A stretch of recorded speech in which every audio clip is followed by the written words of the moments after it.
हिमालय की वादियों में एक अल्मोड़ा नाम की एक सुंदर बस्ती है, जहाँ पर हमारी कहानी के मेन किरदार अब्बू खां रहते हैं। उनका एक बहुत अच्छा शौक था बकरी पालने का। बस कुछ ही बकरियां रखते, दिन भर उन्हें चराते फिरते और रात को घर लाकर बांध देते। अब्बू खां बेशक गरीब थे, पर उनका दिल उतना ही बड़ा था। पर बड़े दुख की बात थी कि भाग्य भी उनका साथ नहीं दे रहा था। अजीब बात थी ना, उनकी बकरियां अक्सर कभी ना कभी रस्सी तोड़कर पहाड़ों की ओर भाग जाया करती और उसे चालाक भेड़िया मौका पाकर उन्हें खा जाया करता था।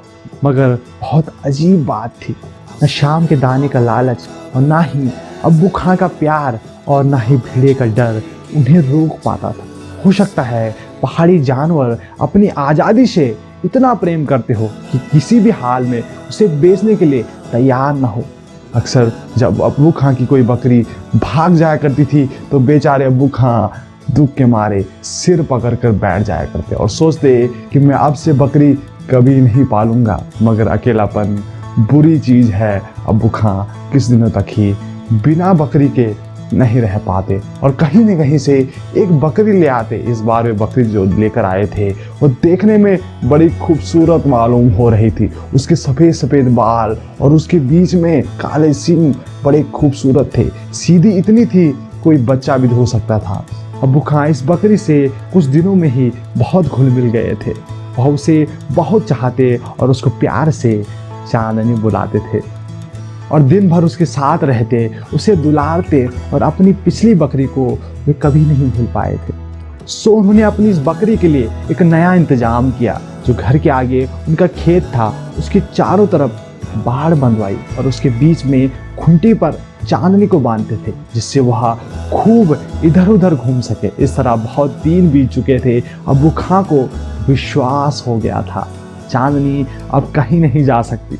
मगर आज़ादी की चाह किसी के दिल से इतनी आसानी से नहीं जाती। एक दिन चांदनी ने पहाड़ की ओर देखा और मन ही मन सोचा कि आखिर यहाँ की हवा और वहाँ की हवा का क्या मुकाबला। फिर वहाँ उछलना कूदना, ठोकरें खाना और यहाँ हर वक्त बंधे रहना।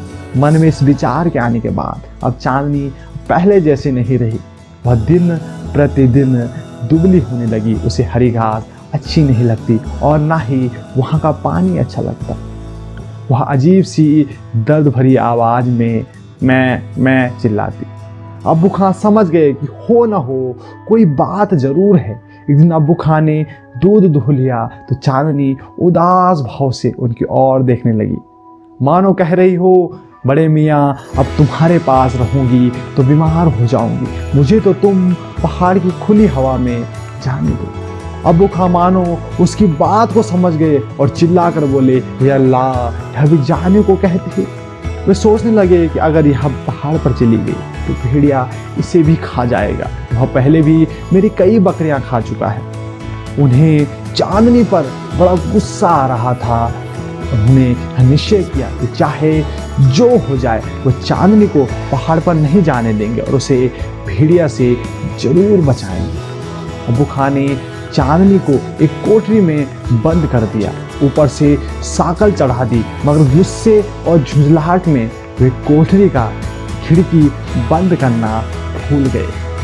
इधर उन्होंने कुंडी चढ़ाई, उधर चांदनी उचक कर बाहर निकल गई। चांदनी जब पहाड़ पर पहुंची तो उसकी खुशी का आखिर क्या पूछना। पहाड़ पर पेड़ उसने पहले भी देखे थे, लेकिन आज उनका रंग और ही था। चांदनी कभी इधर उछलती, कभी उधर, तो कभी खड्डे में, इधर जरा फिसली, उधर जरा संभली। चांदनी के आने से मानो पहाड़ में एक रौनक सी आ गई थी। दोपहर तक वो इतनी उछली कूदी कि शायद सारी उम्र भी इतनी उछली कूदी न हो। दोपहर ढली, उसे पहाड़ी पर एक बकरियों का एक झुंड दिखाई दिया। थोड़ी देर तक वह उनके साथ रही। दोपहर बाद जब बकरियों का झुंड जाने लगा तब वह उनके साथ नहीं गई। उसे आज़ादी इतनी प्यारी थी कि वो किसी के बंधन में पड़ना ही नहीं चाहती थी। शाम का वक्त हुआ, ठंडी हवा चलने लगी, सारा पहाड़ लाल हो गया। चांदनी पहाड़ से अब्बू खां के घर की ओर देख रही थी और धीरे धीरे धीरे अब्बू खां का घर और कांटे वाला घेरा रात के अंधेरे में छिप रहा था। रात का अंधेरा गहरा होता जा रहा था। पहाड़ पर एक तरफ से आवाज आई। यह आवाज सुनकर चांदनी को सहसा भेड़िए का ख्याल आया। दिन भर में एक बार भी उसका ध्यान उधर नहीं गया था। पहाड़ के नीचे सीटी और बिगुल की आवाज आई और बेचारे अब्बू खां थे, वे कोशिश कर रहे थे कि सीटी और बिगुल की आवाज से शायद चांदनी वापस आ जाए। उधर दुश्मन भेड़िए की आवाज आ रही थी। एक बार चांदनी ने सोचा कि क्यों ना लौट चले, लेकिन उसे तभी वह खुंटा याद आया, उसे वह रस्सी याद आई, कांटे वाला घेरा याद आया।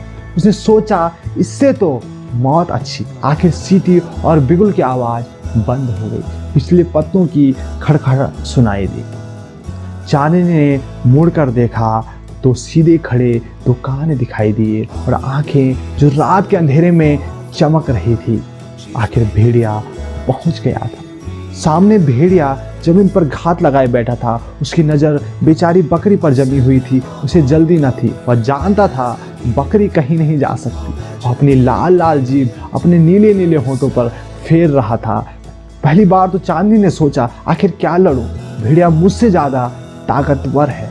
उसके पास नुकीले नुकीले बड़े बड़े दांत हैं, जीत तो उसकी ही तय है। लेकिन फिर उसने सोचा यह तो कायरता होगी। उसने सिर झुकाया, सिंह आगे को किया और पैतरा बदला और भेड़िए से लड़ गई।